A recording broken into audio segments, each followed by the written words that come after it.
Olá, sejam bem-vindos. Todos fazemos parte da relação empregado-empregador. Mas você conhece as regras que regem essa relação? Não respeitar os direitos e deveres de cada uma das partes pode trazer riscos para os dois lados. Hoje eu vou conversar com Renata Haddad. Ela é formada em Direito pela Unipar, especialista em Direito Corporativo, Contratos e Societário. Atualmente, ela usa sua experiência para a prevenção de litígios. Atua em grandes empresas na América Latina e na Europa, prestando serviços de direito. Renata, muito obrigado por aceitar o convite. Eu já vou começar perguntando. O prazer é todo meu. Carteira de trabalho substitui o contrato de trabalho? Seja bem-vinda. Obrigada. Eu que agradeço pelo convite. É um prazer para mim estar aqui com vocês hoje. E vamos esclarecer alguns pontos, né? Então, a carteira de trabalho, falando de uma relação empregado-empregador, ela não substitui o contrato de trabalho. Eu costumo sempre oferecer aos clientes e trazer essas soluções. O contrato de trabalho, ele anda em conjunto com a CTPS, com a carteira de trabalho. Por quê? A carteira de trabalho, ela regula as normativas, é um documento oficial do governo, tá? E o contrato de trabalho, a gente vai conseguir redigir e colocar realmente como vai funcionar aquela relação. O horário de trabalho, apesar que algumas informações seguem na carteira, mas no contrato de trabalho a gente consegue abrir as informações, trazer mais informações que fiquem mais claras para ambas as partes, tanto para o empregado quanto para o empregador. Tem alguns detalhes que regem, né, ali a relação entre o empregador e o empregado que não necessariamente constam na carteira de trabalho os campos para você preencher. E às vezes é importante detalhar a função, né? Quais atividades o funcionário vai exercer, e quanto mais detalhado no contrato, menos dúvida fica na hora de você saber se a pessoa está cumprindo ou não com com as suas atividades, com as suas responsabilidades. É um pouco disso. Então, assim, no contrato a gente vai colocar qual é a função daquele funcionário. Na carteira de trabalho nós colocamos a CBO, tá? Que a CBO ali a gente vai dizer se aquela pessoa é uma secretária, se é uma recepcionista, se é um atendente. No contrato de trabalho, onde a gente vai formular a relação de trabalho, você vai colocar qual é a atividade que aquela pessoa vai exercer dentro da empresa efetivamente. Ela é recepcionista, a gente já tem dentro do CBO o que um recepcionista faz, mas isso não impede que em alguns casos exista alguma atividade complementar relacionada ao cargo, por exemplo, de recepção. Tá? Ou seja, na carteira você coloca como se fosse um código. Um código, exatamente. Seria o código ali da atividade.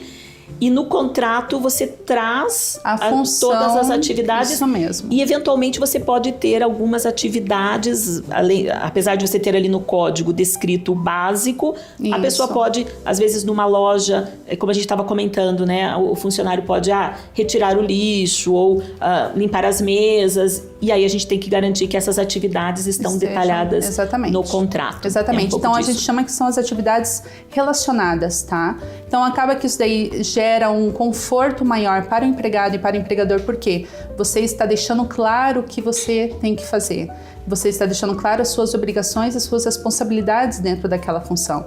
E não só isso. Ali você também vai reger sobre o salário, vai deixar mais claro para o funcionário os horários de trabalho, o salário que ele vai receber, os descontos que eventualmente ele pode ter, por exemplo, vale alimentação, né? Se aquela atividade dentro da convenção coletiva de trabalho, ela fala que aquela função ou aquela atividade demanda, por exemplo, receber um vale alimentação, um vale refeição ou até mesmo um vale transporte, a lei permite que haja um desconto do funcionário.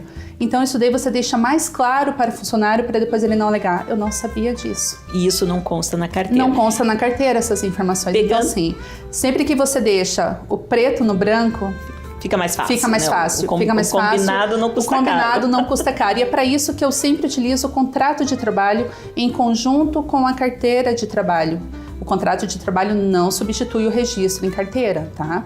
Mas ele complementa as informações e traz mais segurança jurídica para o empregador e para o empregado. E aí, partindo um pouquinho, você até já trouxe deu umas pinceladas, as regras de jornada, benefícios, né? Você comentou, tem algumas atividades que exigem vale alimentação, mas a gente sabe que ainda que não exija, é um benefício que algumas empresas concedem aos funcionários. Isso. Explica pra gente um pouco o que é obrigatório, o que é benefício que a empresa dá, né, adicional ao funcionário, as regras. Vamos trazer um pouquinho mais de conteúdo aqui com relação a essa relação que é tão importante e que todos, né, todos que estão em casa fazem parte, seja do lado do empregado, seja do lado do empregador.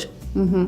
Então a CLT, o que é a CLT hoje? A CLT ela traz as regras de segurança para o funcionário, tá? Então ela traz as normas que nós devemos realmente respeitar naquela relação de trabalho. E o que é o acordo coletivo? Então, o acordo coletivo, a gente melhora as condições para o funcionário. Por isso que a gente tem um sindicato, a gente tem empresas negociando para o sindicato, porque a gente não pode ver somente o lado do empregado, mas também do empregador, do empreendedor que está ali batalhando para manter aquele comércio e aquela empresa efetivamente lucrando para conseguir manter o contrato de trabalho, né? Daquela equipe. Então, o que nós temos hoje você vai pegar a tua convenção coletiva do teu mercado. Então hoje a gente tem uma convenção coletiva para restaurantes, para bares, nós temos uma convenção coletiva para lojas, para confecções, para indústria. Então cada uma é regida por um sindicato, então cada uma, elas têm um bom relacionamento entre si, mas cada uma rege a sua norma de acordo com o seu mercado específico. Ou seja, eu tenho a CLT, que é a lei geral. Que é a lei geral. Né? Então é o que todos, é o mínimo que todos devem seguir. Exatamente. Mas dependendo do segmento do negócio, você tem uma convenção coletiva que é a discussão entre o sindicato dos funcionários e o sindicato do empregador, das empresas. Das empresas. E aí, nessa conversa, você alinha as direitos adicionais, benefícios mesmo. Adicionais, enfim, que possa ali servir, né, e ajudar os dois lados. Exatamente, porque a regra geral, a CLT, ela não traz os detalhes daquela relação trabalhista. É aí que entra o papel do sindicato. Então, por isso que nós temos um sindicato, porque o comércio atua de uma forma, restaurantes atuam de outra forma, clínicas médicas de outras formas. Então, é por isso que você sempre tem um sindicato específico que entende daquele segmento para trazer, ok, isso daqui é bom para o funcionário, mas as empresas também têm que conseguir absorver aqueles acordos, né? Aquelas tratativas que estão sendo feitas para o bem do funcionário e para o bem da empresa também. A gente sempre tem que pensar nos dois campos. Um não sobrevive sem o outro. Sem dúvida, né? A gente precisa realmente que seja, né? Tem que ser um processo de ganha-ganha, né? Acho que num acordo você sempre tem que ter o ganha-ganha. Exatamente. Então, assim, se a gente trouxer aqui, acho que olhando um pouco mais para a CLT, e aí eventualmente a gente pode trazer alguns exemplos, olha, né, para o comércio, para restaurantes, para clínicas, pode ter algumas diferenças. Isso. Mas basicamente quando a gente fala de jornada, né, eu acho que aqui tem muita dúvida, principalmente porque a gente sabe, né, que o comércio, você tem o comércio de rua e você tem o comércio nos shoppings, onde os horários são distintos. Ainda que seja de rua, você pode ter aberturas aos domingos, né? Que é o caso aqui, a nossa loja abre aos domingos. Então, como é que funciona essa questão de jornada, de descanso semanal remunerado, hora extra? Vamos tentar ir já direcionando todos esses, porque é bastante assunto. É bastante assunto, dá para ficar um bom tempo discorrendo sobre cada tópico. Então a gente tem a jornada de trabalho de até 6 horas, no caso para comércio hoje, né? O sindicato ele dá uma jornada de trabalho entre 6 e 8 horas, tá? Então no caso de 6 horas, o funcionário ele tem direito a um descanso de 15 minutos.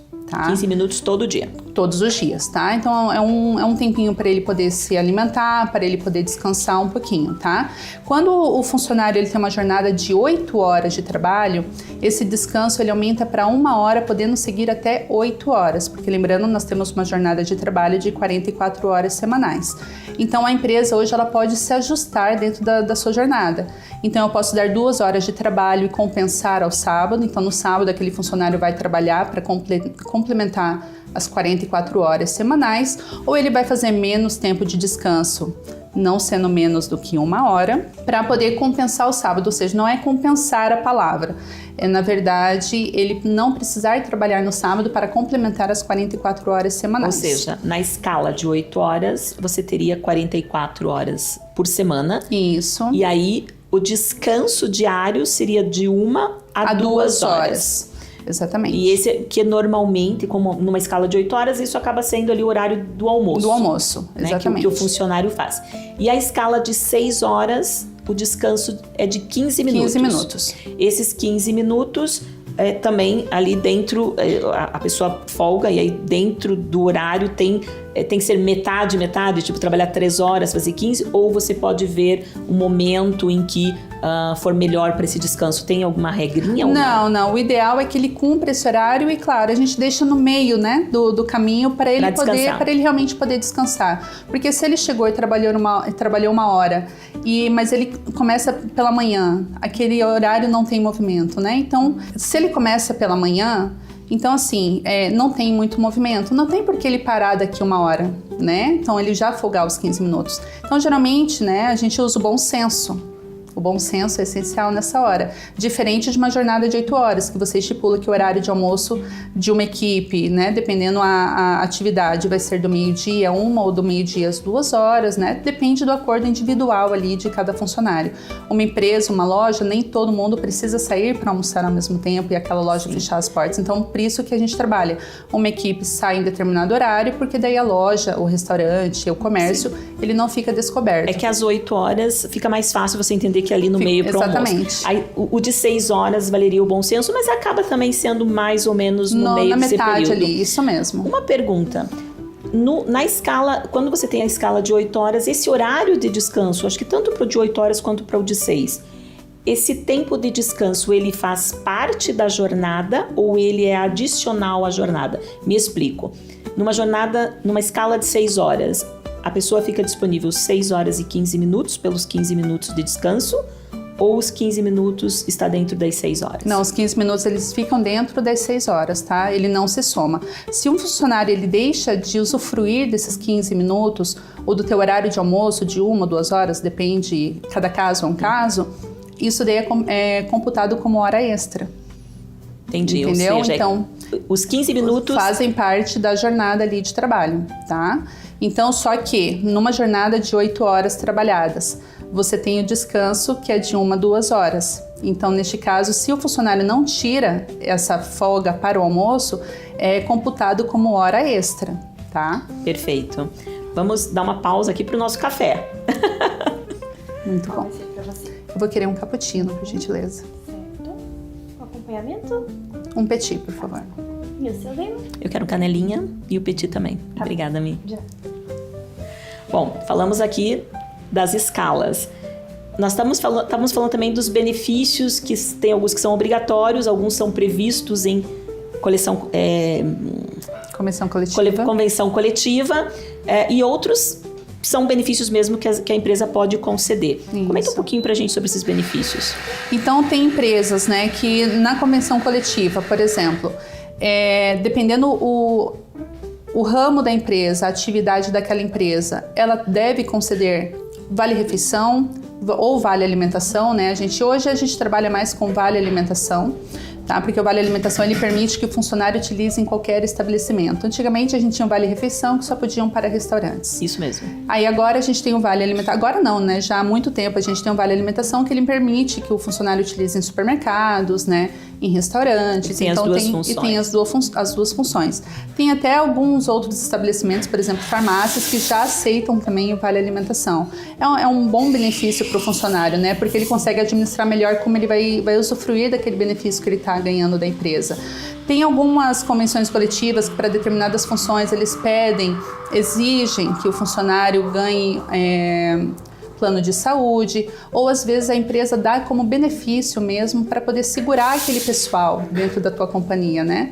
E a gente também tem o Vale Transporte, que em alguns casos ele é obrigatório, mas também depende, né, de cada relação contratual, porque o funcionário ele também pode falar que ele não precisa daquele Vale Transporte. Só que para isso a gente tem que documentar que o funcionário ele falou, olha, eu não preciso. Ele tem que declarar, ele tem que declarar que ele não precisa. Exatamente. E quando ele precisa, aí a empresa faz a recarga de cartões, né? Hoje tem vários mecanismos por aplicativo.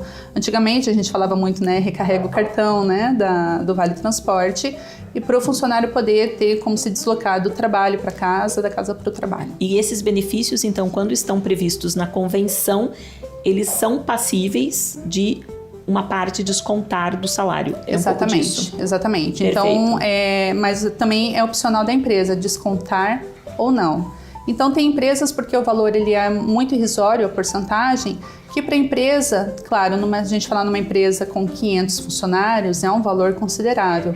Mas para o comércio, que são poucos, né, a equipe não é uma equipe muito grande, então eu até recomendo, olha, deixa isso como um benefício para o funcionário, né? Não vamos descontar dele, porque para ele faz diferença. E é uma forma também de você reter os bons funcionários, né? Porque aí, quando a gente faz, né? Quando a gente trata bem, tem os benefícios adequados de uma forma justa, eu acho que isso também retém os bons funcionários. E, né, a gente ouve muito, né? Que tá tão difícil, mão de obra é algo que tá complicado no mercado.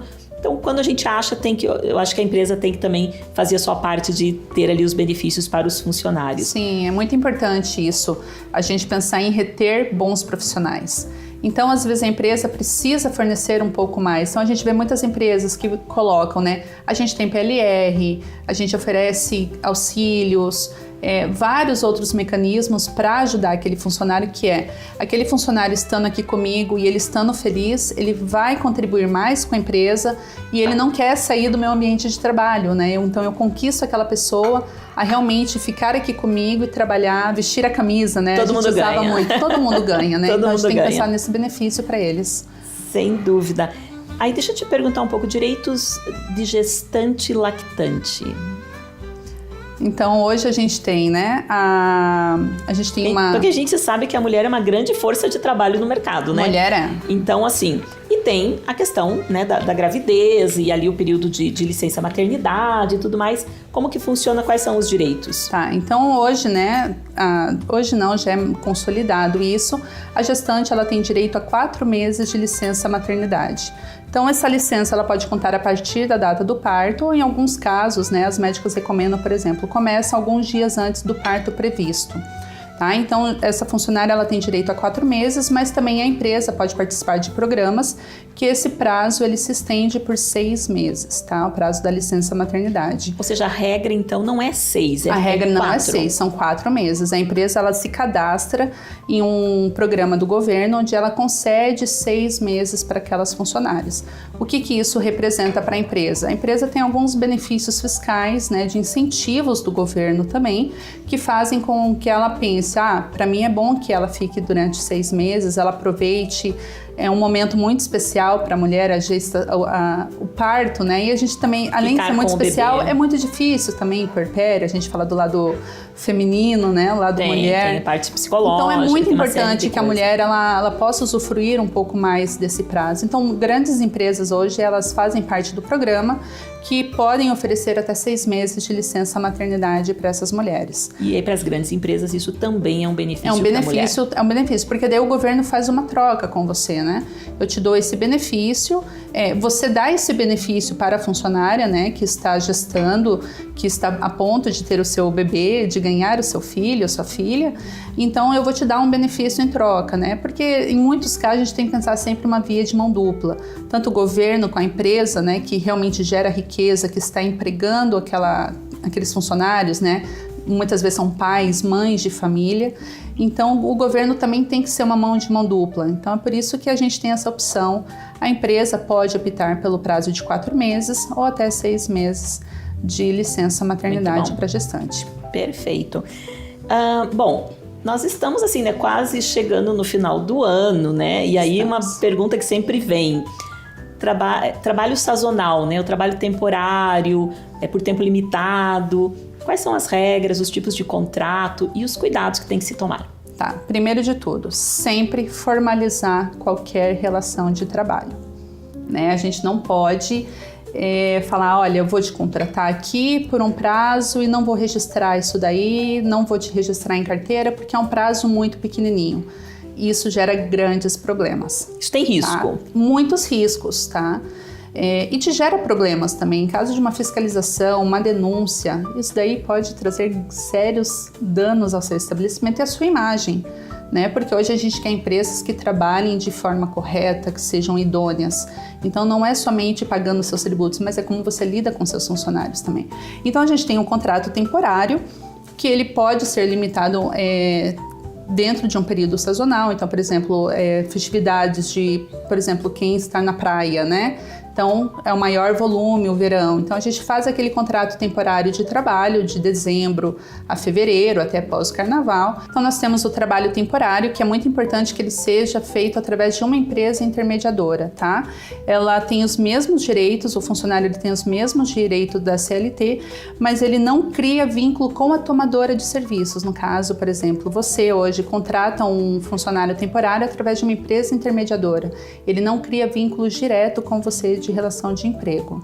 Explica um pouco isso, porque isso me chamou a atenção agora. Existe uma empresa que contrata esses funcionários, mas essa contratação vem com base num perfil ou numa descrição de cargo e de características que eu defino. Então, eu faço uma relação com uma empresa falando, olha, preciso de um funcionário que tenha características, né, de venda, que atenda a loja, etc e tal. Essa empresa é que contrata a pessoa e aí ela coloca como se for para trabalhar no meu estabelecimento, mas o contrato todo é com essa empresa que intermedia. Isso mesmo, isso mesmo. Então, o funcionário temporário ele vai ter os mesmos direitos trabalhistas, porém, ele não vai ter um vínculo direto com a tomadora dos serviços.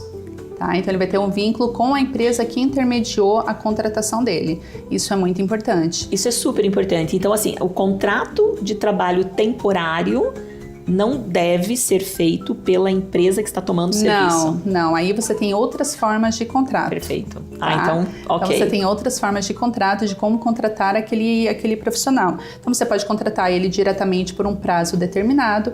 Então eu tenho uma funcionária que está saindo de licença maternidade, eu vou contratar uma pessoa para substituí-la durante este prazo. Então eu vou contratar uma pessoa, por exemplo, por 4 meses, que é o prazo da licença maternidade que está sendo concedido para aquela gestante naquele momento. Então você faz o contrato por prazo determinado, você vai começar em tal dia, mas ele vai se encerrar em tal dia. E esse contrato você faz diretamente com a pessoa. Sem a intermediação. Sem a intermediação. Entendi. Exatamente. Não, perfeito. Então tem vários tipos. Você tem o que são por tempo determinado, você contrata diretamente. O temporário, você usa uma intermediadora. Uma intermediadora. É muito importante que cada caso você consulte um especialista na área para que você não cometa erros, porque esses erros podem te custar muito caro. Né? Então, como eu te disse, né, eu falo, às vezes um advogado não é um custo, não é um dinheiro desperdiçado. É um investimento. Um advogado é um investimento, porque ele te protege de muitos problemas que podem acontecer lá na frente. Aproveita, então, é por isso que a gente tem que ser preventivos, né? Perfeito, aproveita e comenta um pouquinho pra gente quais são os riscos, né, tanto dos empregadores quanto dos empregados, de não cumprir ou não conhecer ou descuidar em relação a essas regras que existem, né? Uhum. Então, né, não formalizar um contrato ou esquecer de detalhar determinada função, enfim, comenta um pouco o que pode acontecer. Como eu sempre digo, né, o combinado não sai caro. E eu gosto sempre de deixar o preto no branco, ou seja, o que está no papel escrito, está acordado entre as partes, não existe aquele termo diz que me disse. Tá? Então, acho muito importante a gente sempre pensar nas relações trabalhistas como uma relação contratual, realmente, porque ela é uma relação contratual entre uma empresa, uma PJ e uma pessoa física. Então, isso daí, você não fazer o registro de um funcionário a época certa, você registrar aquele funcionário CLT, não, vou registrar ele daqui a um mês, isso te traz riscos. Não vou pagar os benefícios que a convenção coletiva está pedindo, está mandando eu pagar, porque o que está na convenção coletiva, ela deve ser seguida. Não vou pagar para aquele funcionário aquele reajuste salarial ou piso salarial que está previsto na convenção coletiva. Isso te traz riscos. E aí a gente vai para a esfera da justiça do trabalho, que é muito custoso para uma empresa, para um empregador. Então é muito importante a gente sempre pensar, eu prefiro hoje gastar a minha energia formalizando tudo, fazendo mais papéis algumas vezes, do que pensar assim, não, lá na frente eu resolvo, acaba se tornando muito caro. Muito caro. E é como você fala, né? É melhor nesse aspecto, né? Quando a gente fala da parte judicial, da parte do direito, é a prevenção. É a prevenção. Né? Então, para o empregador, tem o risco da ação trabalhista, de ter que, de alguma forma, tudo que você não está pagando, não está fazendo direito agora, lá na frente você vai ter esse custo e talvez até com mais, né, adicionado aí de custos judiciais, de custas de processo com advogados para defesa, né, e vai incorrer aí em prejuízos financeiros. E para o empregado, né, estar atento também aos seus direitos, né, às suas obrigações, porque você pode ali, né, às vezes trabalhar um tempo enorme lá no final, chegar à conclusão que, poxa vida, né, não exigi o registro, não me atentei que eventualmente meu empregador não estava sendo tão correto, e aí eu acabo tendo aqui o prejuízo também de trabalhar e às vezes não ter os direitos lá no final garantidos. Exatamente. É um pouco disso, né? Exatamente. Renata, mas a questão do contrato de trabalho e da carteira de trabalho, no caso de doméstica, tem ali uma questão de que a carteira de trabalho basta, sim ou não? A carteira de trabalho basta, mas, de novo, deixar registrado que está acordado com a empregada sobre o horário da jornada de trabalho dela, o descanso dela, né? Entre a jornada, então, o descanso dela, né? Da hora que ela chega, a hora que ela vai embora, como que ela vai tirar esse horário? Ela vai almoçar na residência, só que ela vai ter um tempo de descanso. Não, vou almoçar e vou voltar a trabalhar rapidinho. Não. Isso não é permitido, tá? Porque isso daí pode gerar riscos ao empregador também. Ou seja, tem que documentar. E tem que reservar um espaço do descanso, que tem que ser no mínimo de 1 hora no meio da jornada. E o ideal é que registre, nem que seja um caderno, ponto, registrado certinho. Então, faça o registro para evitar problemas lá na frente, principalmente no caso de empregadas. Perfeito. E os riscos, né, além do empregado chegar lá no final, identificar que não tem seus direitos, né, numa possível não cumprimento das regras por parte do empregador, também, né, o empregado que eventualmente ingressar com uma ação e não tiver, né, e o empregador tiver cumprido com todas as suas regras e tiver todas as evidências, o empregado também tem que arcar com as custas judiciais, né? Isso é a nova, né, a regra que saiu acho que em 2017, 2018. Então, também tem que tomar esses cuidados, certo? Tem que tomar os cuidados, por isso que é importante sempre documentar tudo o que foi acordado, tudo que foi pago de acordo com a convenção coletiva, de acordo com a CLT. É isso aí, pessoal. Preciso terminar o programa. Espero que vocês tenham entendido a importância de conhecer, né, os direitos e deveres tanto do empregador quanto do empregado. Espero vocês na próxima semana. Um beijo, tchau!